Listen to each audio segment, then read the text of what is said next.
Hey, what's going on, guys? I got a special guest here, Aaron Golub.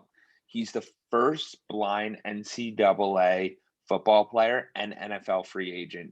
Today, though, he's a speaker and entrepreneur. Aaron, welcome. Hey, thanks so much for having me here. Really looking forward to this and gonna be a lot of fun. Yeah, absolutely. We're excited to have you here on the Clockedin podcast. So, where'd you grow up? Tell us a little bit about your childhood and where that all started. Yeah, so I grew up outside of Boston in Newton, Massachusetts, and like you said, I was born legally blind. Grew up with no vision in my right eye and very limited in my left, and it's something I've lived with my entire life and just kind of dealt with it from a very young age. Does it run in your family at all, or?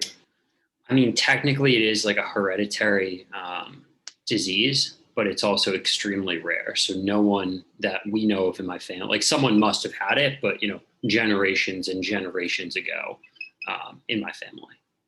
Yeah. So then you're born completely blind in your right eye, Mhm. limited visibility in the left eye, right? Mhm.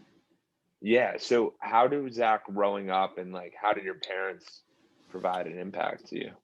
Yeah, I mean, both my mom and my dad were always huge supporters in the sense of like they would challenge me. They wouldn't just do something for me. And so if something was difficult, whether it be something as simple as like tying your shoes as a little kid or like learning to cook or find something, they wouldn't just necessarily do it for me. They'd rather see me struggle and learn and grow from it, and then help me, if I needed it down the road.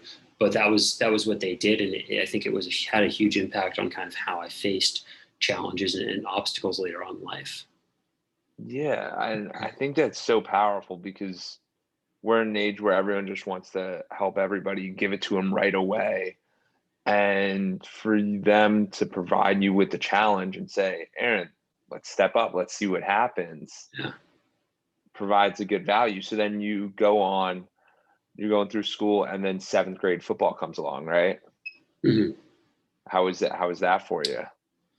I played a lot of sports growing up, and nothing stuck.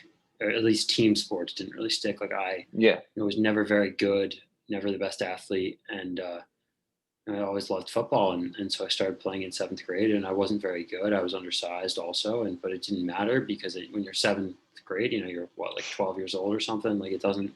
You're learning the game. You're a part of a team. Like it doesn't matter if you're good or bad because everyone's learning. No one's that great, and so that was fine. And I was an offensive and defensive lineman, and that it was what it was. And for the first like 3 or so years or 4 years, I didn't really play much. I played some at the end of games or some during games, but never a ton. And it was during my 10th grade year that I was just like, I can't deal with this anymore. I want to be playing. I want to play in varsity. I want to play in college. I want to play Division One. Like I'm sick of this. And so I was a third string junior varsity offensive and defensive lineman. And I basically just said, like, what can I do to play Division One football?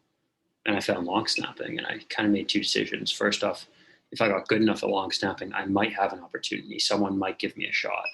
And secondly, in order to be as good as everyone else, I need to work 10 times as hard as them. And so from then on out, I would wake up at 5 a.m. every day, go practice long snapping before school, go to practice, lift weights every day after school. And, on the weekends would lift and practice snapping as well, because I knew that I needed to do what others weren't doing when they weren't around if I wanted to be successful. yeah. And was there someone that said something to you that inspired you with that, or where did that inner drive come from? No, I mean, I definitely had coaches who were very helpful and fans of mine and were willing to do what they could, but it was an internal thing. And I think that, I talk about this a lot. There's a big difference between internal motivation and external motivation. And people who have external motivation, it's great for, like, if I go to the gym tomorrow morning and say, hey, I want to bench press a lot of weight or I want to squat a lot of weight, having an external motivator of thinking of like, this is what someone else said, or I'm mad or whatever, can help you get through that short spurt for that, 30 seconds, a minute, 5 minutes, an hour, whatever it might be. But in order to do something for years on end and have that motivation to keep going, it has to be something internal. It has to be something that you want to do for your own reasons, not like I want to do something to prove others wrong, or I want to do something because someone said this. It has to be I want to do this because I love doing this and I want to prove myself right that I can do this. And if you have a long-term big goal like that, it's going to be really hard to achieve if it's all external motivation.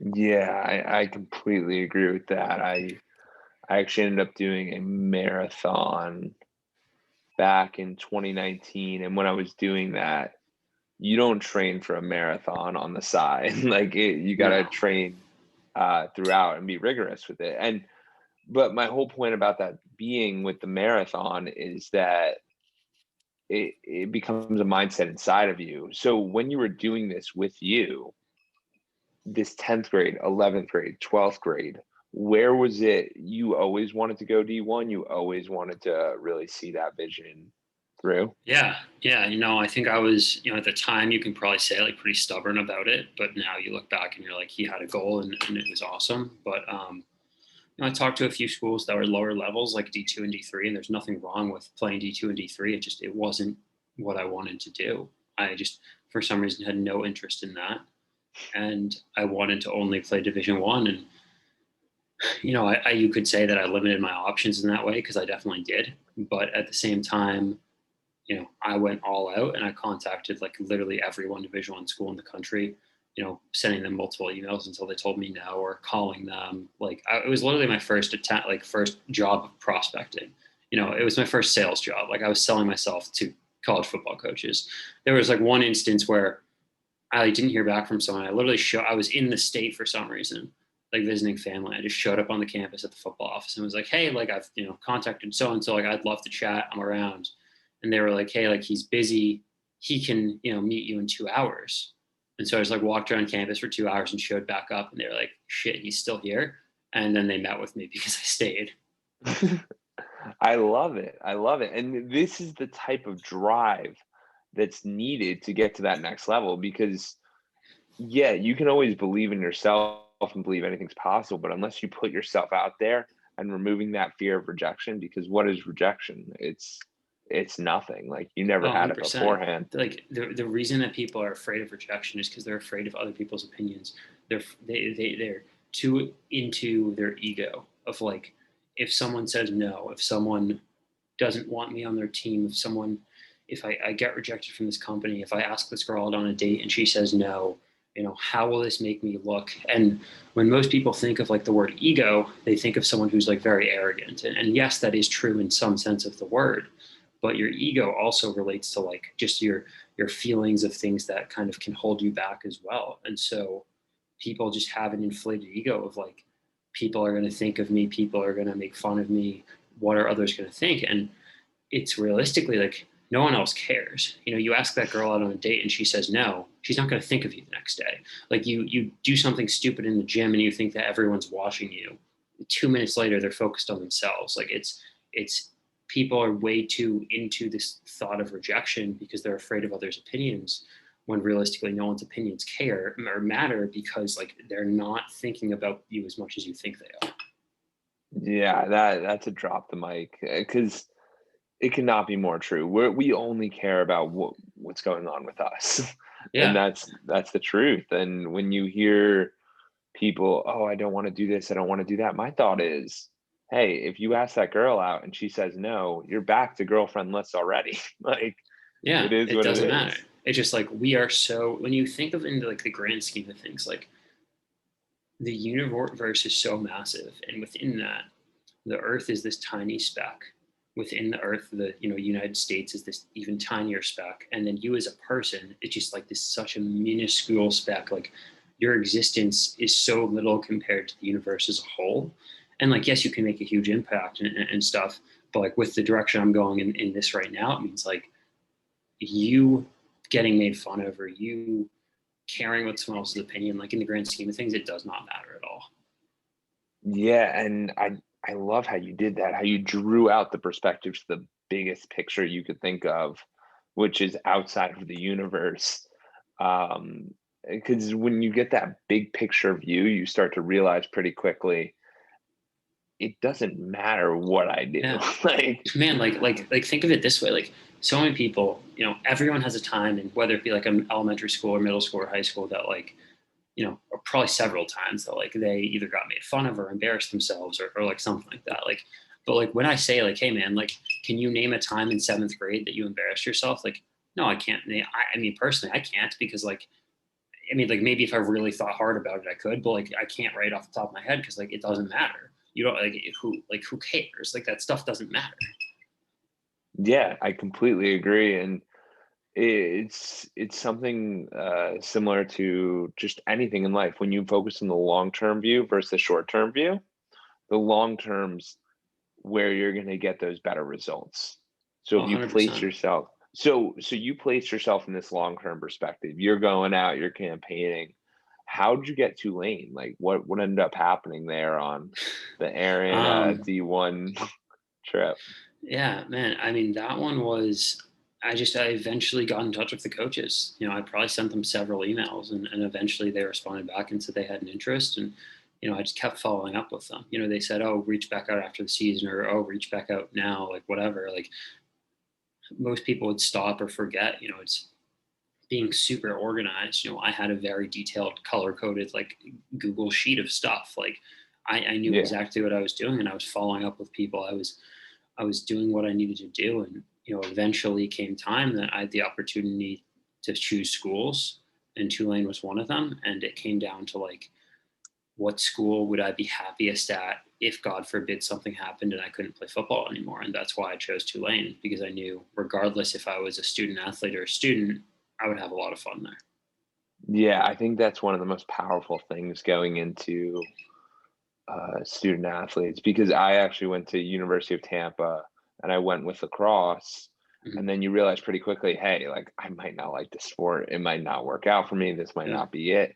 It's got to be the school and the location and the place. So Yeah. anyone, yeah, anyone that's listening that you're trying to decide on a school or even a new job or whatever it is, you got to choose the Yeah. place first. And the other thing is like never for like people picking like a school, never pick a school based on like the college coach. Like yes, they could, unless you're literally going to Alabama and like Nick Saban's probably going to be there forever. Like coaches change all the time. So Yeah. like never pick it based on just the coach. Yeah, I think that's super valuable. So, my next thing is your mindset. When you went from your mindset from high school to college, and then we'll do the next one will be college to now.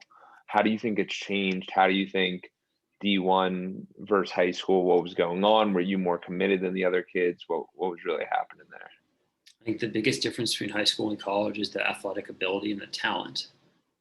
In high school, it's like kids who are athletes and it's fun. In college, it's kids who are really athletic.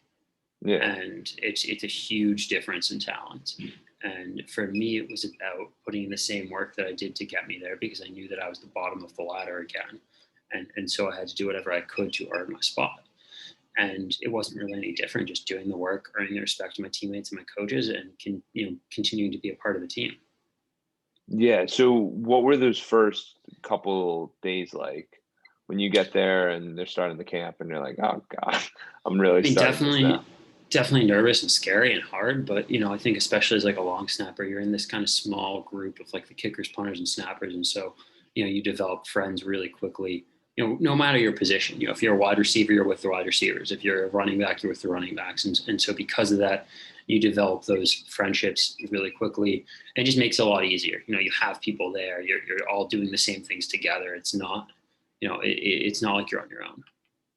Yeah, I like that view because there's a crazy thought where it's like if this one kid can do it, I can do it. Oh, 100%. And it's you have those people right there, so it just makes it easier.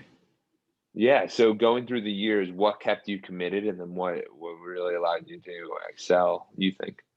I think just my love for playing and being a part of the team and just, I enjoyed it. If it stopped being fun, then maybe I would have stopped playing. But I had fun playing football and I enjoyed it. And yes, it was hard, it was tough, and there were a lot of days that, I didn't want to go to practice or I didn't want to get up in the morning or whatever it may be. But at the end of the day, I loved it. And giving up wouldn't have been worth sacrificing my team, the games, everything that I had built around me. And because of that, just it's something that if you really love doing it, you're going to keep doing it. I think that's a massive distinction where you said giving up.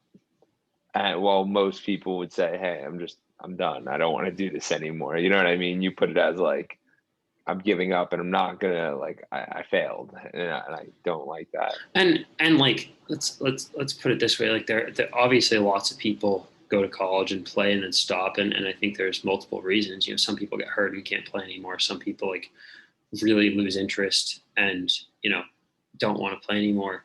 I think there's different reasons people. I don't know the best word to say here because I don't necessarily want to say quit, but quit or give up or make a pivot or a different decision. Some of them are for the right reasons and some of them aren't. But I think it just depends on the person, and if you really love it and enjoy it, then you stick with it. Yeah, and it's really like, what do you want to get out of it? So Yeah. when you finally got that opportunity on the field, how was that for you? Like during No, the game? mhm. Yeah. It was incredible. I mean, it was I had put in all the hard work. I, thought that I was probably going to get that opportunity soon because I had been getting more playing time in practice. My coaches had been noticing me, things like that, just based on conversations. And it was just, I knew it was coming, and it was incredible. I loved it. It was a great feeling to, really play for the first time and see the rewards of everything I put in. Yeah, the fruits of your labor. Absolutely. Absolutely. So then post college comes up, and what's your mindset going into that? Where are you thinking direction wise? Yeah, so I did my pro day. I talked to some NFL teams. I was an NFL free agent, and as a long snapper, there's one guy per team, and so it's not like there's three quarterbacks or three running backs. So it's if the guy doesn't get hurt or screw up, they don't get replaced.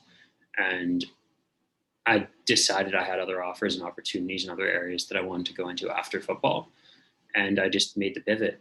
Could I have made a team if I had kept trying for the next 12 to 36 months? Maybe, but in my mind, it wasn't worth taking a step back in my career and my life and everything I was going to do after. I had other things that I wanted to do just as much, if not more, and that's why I kind of pivoted.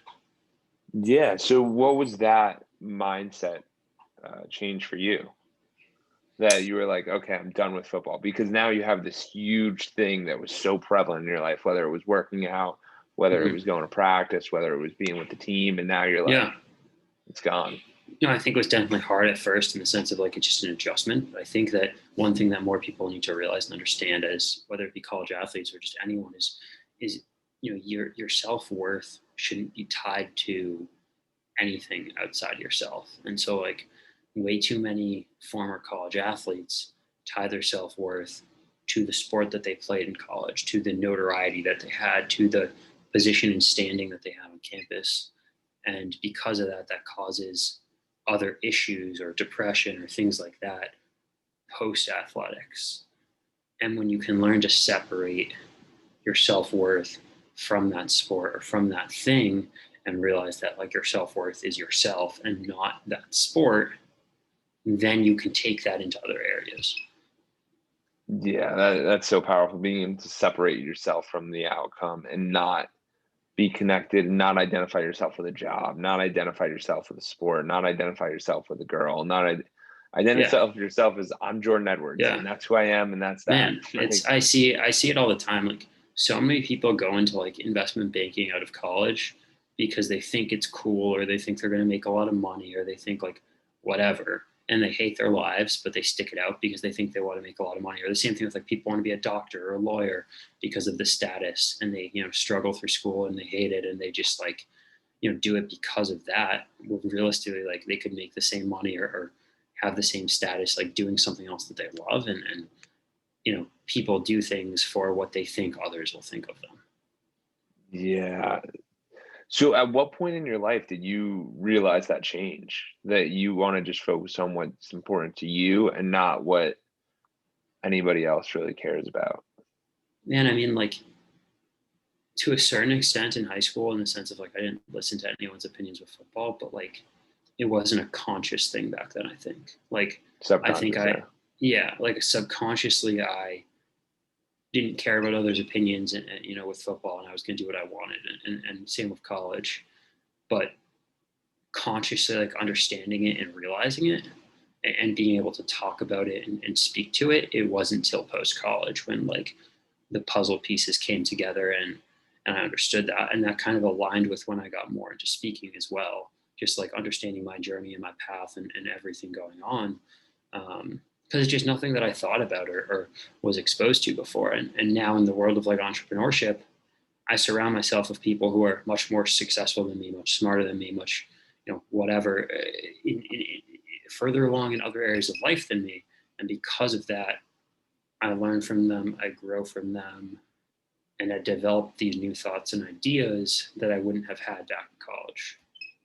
Yeah, and that's something super important because once you're open to the other perspectives and you're getting around those right people that mold you, because you're going to get molded whether your friend is whether your friends are doing nothing, whether your friends are doing everything, or whether you have no friends, you're going Yeah. to get molded by people. And whether that's from audiobooks, podcasts, YouTube videos, the guys on the television, whatever it is, you have to Yeah. realize that everybody around you is going to Oh mold you yeah. in some Oh yeah. capacity. Like I think, and the issue is too many people are afraid of that. So like, if you hang out with a lot of people who are very successful and make a lot of money, most of the time people will be intimidated and not want to hang around them and stop hanging with them and go to their other group of friends. Now, what I do and what successful people generally do is I'm around people all the time who make a lot more money than me, who are a lot more successful than me, who are a lot smarter than me. And it's intimidating. Don't get me wrong. And I want to be where they are, but I learn from them and I grow from them because like at the end of the day, if you hang around with people who are lazy and don't do anything all day, you're going to act more and more like them. Or if you hang out with guys who like have 6, 7, 8-figure companies and are on track to do incredible things, you're going to be more and more like them as well. Yeah, so that is definitely something so important. You need to realize who you're surrounding yourself with, and that has to reach the awareness level of I've made the choice strategically that I want to be around this person, this person. That doesn't mean Yeah. ditch your friends, but it just means be Yeah. aware. And kind of going on that, like one thing I want people to get across to people is like that success and everything I was talking about. And I think it came off in a very like monetary way when I said that of like hanging around people who, or have maybe like 6, 7, 8-figure companies, whereas like money doesn't define success. Money is a piece of success, but like you could be the richest person in the world and be fat and out of shape and have terrible relationships and not be successful. Like when I say I hang around with people a lot more successful than me, some of those people make a lot more money than me, but they also have, they're in great shape because they work out every day. They have great relationships. They, do all the right things in other areas of their life because it's not like one-sided. Like if you have great relationships, but you make no money and you're out of shape, you're not successful. If you make a lot of money and you aren't in any good relationships and are out of shape, you're not successful. It's a combination of so many things. Yeah, and that's one of the most important things, and that's why I started Edwards Consulting because I based it off personal development, which is like mental health, physical health, community involvement, philanthropy, relationships, whether it's business, love, whatever it is, and then spirituality. So those Yeah. 5 pillars. And if you start gauging yourself on those pillars, like, hey, mentally, I'm feeling like a 9 today. I'm working out too. I'm doing this. But you can even have mentors in each of those subsets. You know what I mean? Like someone's great in the community and they're donating a ton of money. Yeah. Awesome. How'd you do that? Or you got a Yeah. spiritual leader that you're like Yep. connected with, and he might And not have that much money. And it's just, yeah, I think one thing that people oftentimes shy away from, and it just helps to boost your success, is the whole thing of like paying for coaches. And so I'm a big fan of paying to learn and paying to get ahead because, I know like we got introduced, I think by Jeff Lips, correct? yep. Yeah. So like I work with Jeff on a lot of stuff and, there's other people like him. I work with my friend Sam, who's, an expert kind of in systems building and growth marketing. I work with a couple people, Brody Kern and Julian Rosen on stuff. Like there's a bunch of people I work with that I learn from that I've paid because they're further along than I am in certain areas. And by working with them, instead of taking 10 years to get to one place, maybe I'll get there in 1 year. And it just, it's incredible. I started working with Jeff in January, for example. And at the time we were trying to expand my speaking business, get my name out there more. And one of the things is like over COVID, it was definitely harder to get more paid gigs. And so one of the things we did was we said, why don't we do some, a couple TED Talks to get your name out there more, get that on your resume. And so we set out and we were like, let's get 10, I mean, not 10, sorry, 2 TED Talks. Let's get 2. Within like 3 months now, I've done 7, and I might have 10 by the end of the year.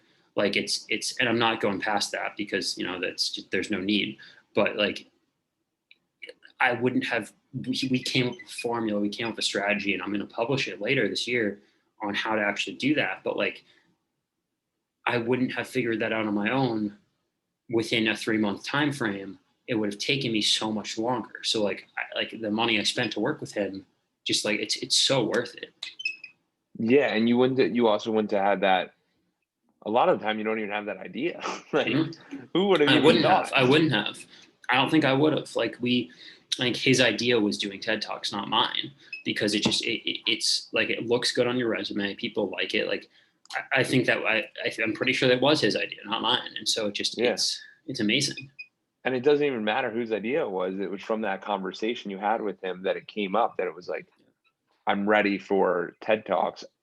Honestly, Aaron, I was watching your TED Talk with the Berkeley regarding the 25th hour, and I was like, holy smokes, how do you get a TED Talk? That was the first thing I thought. Like, it's a legitimizer for sure. And most of them, just so people, depending on when this comes out, I said I've done 7. I think only like maybe 2 of them are out, because I've literally done 7 in like the past 2 months. So if you Google and try and find them, you're not going to find all 7 right now. But like, I've did 2 like last week. So just so people know. But no, it's definitely tricky to figure out how to do it. But once you figure it out, like, it's definitely easier than most people think. And because of that, we're going to come out, like, that was also like Jeff and I's conversation, like, we're going to be coming out with a tool to share with people and show how I did it. And like, I wouldn't have thought of that without, working with Jeff. Like, there's so many things that are going to put me further ahead than I would have been without working with him. And that's one of the best things, because usually what happens, if it all goes well in the coaching dynamic, then you'll partner up on another project or do something together in some capacity, because you guys like each other. You've already broken the barrier down, and now it's just, we're hanging out. We're going to try to make some money together. Exactly. And like, so many of the people that I work with, particularly him and my friend Sam, like, they started off as a business relationship.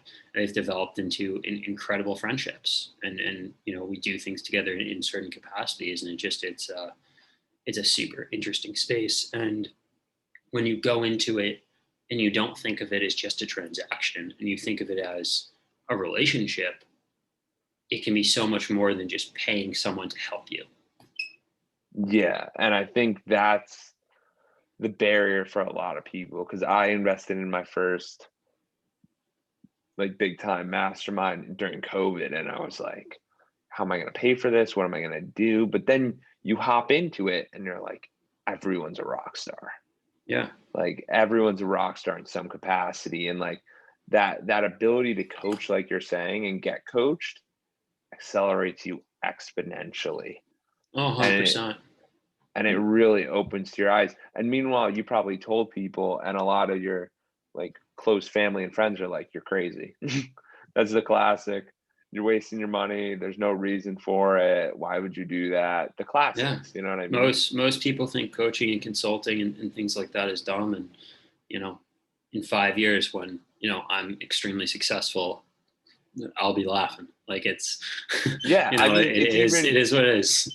It's even as easy as like, you have the TED Talks. Yeah. Then you get congratulations from them. Hey, I wouldn't have done the TED Talks without this guy. Yeah. No, without 100%. Jeff, I wouldn't be doing TED Talks. Yeah.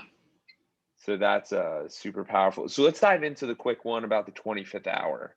100%. What is the 25th hour? Why is it important? What's time currency? Explain all of that. Yeah. So, with every TED Talk, they give you a topic. And so their topic was the 25th hour. And, essentially the way they phrased it is they wanted to know, if you had a 25th hour in the day, what would you do with it? And so after talking with Jeff again, we crafted my idea, and we decided to turn it around on them. Instead of saying, what would we do with a 25th hour? We talked about how you shouldn't need a 25th hour. You should, instead of focusing on finding more time, focus on your time being your currency. And too many people let their time waste away and don't time block, don't plan, aren't strategic. And because of that, they want a 25th hour. They want more time in the day. But if you're truly strategic and you truly know what you're doing and how to time block and how to focus and how to get things done, you don't need that extra time because it's all on your schedule, and you're planned and you're ready. And you have to treat your time as your currency, as your money, because you'll eventually learn. Most people start off valuing their money more than their time. And then when they make money, they realize that their time is more valuable than their money. But if you can learn early on that your time is more valuable than your money when you're 20 instead of when you're 40, then so many more doors open up and you can be so much more successful because you've learned that idea at a young age. Yeah, it's so powerful because one of the main things I did going through school and just once you graduate and all of that, you sit there and you go, all right, how was my day? What did my day entail? What was the most beneficial of my day? Yeah. And usually I would always put working out, that 1 hour, that made me feel good. You know what I mean? You never or maybe it was like the studying for the test. And what I realized quickly, it was everything that's long term. Yep. Everything that's long term with intent. So like this podcast is long term with intent. Yeah. Aaron, I don't know what would happen to our relationship afterwards. We might talk, we might not talk. It doesn't matter because this conversation is cemented in time, Yeah. in which case it will be produced and put out to everyone long term. But we have to sit down here for this hour and make the most out of this time. Yeah. And so many things can lead to that. Like I've built great friendships through podcasts. I'm potentially going into a sort of business relationship through one. We'll see. I kind of met Jeff through a podcast as well. Like there's so many things that can happen through the relationships and valuing them and understanding that concept. So you're completely right there. Absolutely. And for you with podcasts, I looked, you started it last year, right? Yeah, so I started in July after going on a lot of others, and it's been fun. I actually haven't posted the past couple of weeks. I've had a lot of other stuff happening and moving, and I just it's taking a back seat. I will probably be posting again this week or next week again consistently, but for the most part, it's very consistent and it's enjoyable and it's really for networking purposes for me. That being said, it's definitely not a top priority thing for me, but it's used for networking, and that's what I like about it. Yeah. And how old are you again? 24, right? 25. 25? Okay, same age here. I think the coolest thing about the podcast, because I started at the same time as you, I think one of the coolest things is that when we're like 75 and they go, oh, what's Grandpa Aaron like?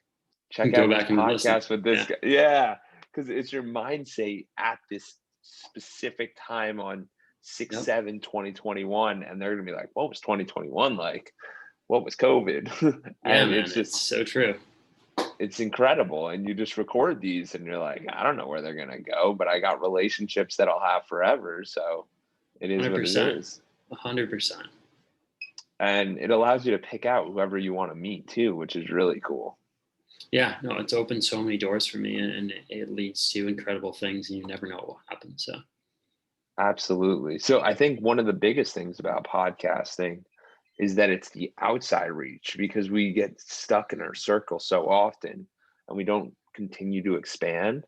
So mhm. having a podcast, you got to pretty much bring on new people. Do you have 100 friends? Maybe, but you got to go meet people. Yeah, and I think one thing with podcasts is some people, especially in the beginning, and I did this in the beginning too. Like you get wrapped up with like how many people are listening or watching or what are your numbers like. And I'll be honest with you, I haven't looked at how many people listen to my podcast in like probably 6 months because I don't care. Like I genuinely don't care. It doesn't matter to me. Like it's about the networking aspect, and I bring on individuals that I can potentially form friendships and business relationships with, and that's all that matters. It doesn't matter to me if one person listens to the episode or 10,000. It doesn't matter. Absolutely. And one of the coolest things because we're not going to sit here and say podcast. Because the main thing is that we get to have a discussion and then the audience can take away from that, which I think is Yep. super cool as well. But I do agree that the podcast is the front for what can really be possible on the Hmm. inside.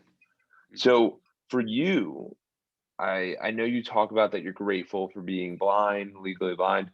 Where does that come from? Man, I think it's just a realization of like, if I had full vision, who knows where I would be? I wouldn't have had the same experiences, the same outcomes, the same relationships. Like, I don't know if I would have played Division I football because I wouldn't have found long snapping. I wouldn't have done that. I probably would have wanted to be a quarterback or a wide receiver or something. And who knows? I am athletic, and I might have been able to play at the Division I level, or I might not have been able to. No one knows. And because of that, my life would be extremely different. And so, I'm thankful for the life I have, and for everything that's come to me so far, and excited for the future. Amazing. Yeah, I know because gratitude's such a powerful thing. Because when you're grateful, you can't really be angry, which is awesome. And I just Yeah. wanted to understand where that all came from for you. Yeah. Um, awesome, man. So what's the focus down the line? What are we going to see in the future from you? I know you got a lot And going on, but what are we going to see? man, I mean, like, my two biggest things are like, I'm an entrepreneur in the finance space. I'm a speaker. I'm working on my first book, and things like that. But just a bunch of stuff around those, and you never know what the future holds in the future. But really, those are kind of the main things and main focuses. And if I were to say two main things right now, it's focus on growing my finance business and focusing on growing my speaking business. And when I have time, I do the book and things like that. I love it. I love it. Awesome. So what do you want to leave this audience with? One takeaway for them that they should do. Let's do something that they could do today that would make Yeah. them live a Yeah. more empowered life. I think first off, take a deep look at yourself and your thoughts and your feelings, and understand that, like, a lot of people are putting too much weight on others' thoughts and opinions, and really realize that as soon as you can break free of that, and understand that others' opinions don't matter and don't affect you in the long run, then you'll be more successful, be happier, be more fulfilled, just live a much more enjoyable life. And as soon as you can kind of break out of that mentality, you'll just enjoy life better. And so, really think about that and think about why you are afraid of rejection, or why you care about someone's opinion, and focus in on that, and do whatever you can to break free of it. And if you ever need help, you never need anything, like, reach out to me through social media. Always happy to chat. I respond to messages. Doesn't mean it's going to be the first hour, but at some point I will respond. Yeah. Awesome, Aaron. I really appreciate the time. This was amazing. Yeah, thank you for having me. Appreciate it. Absolutely.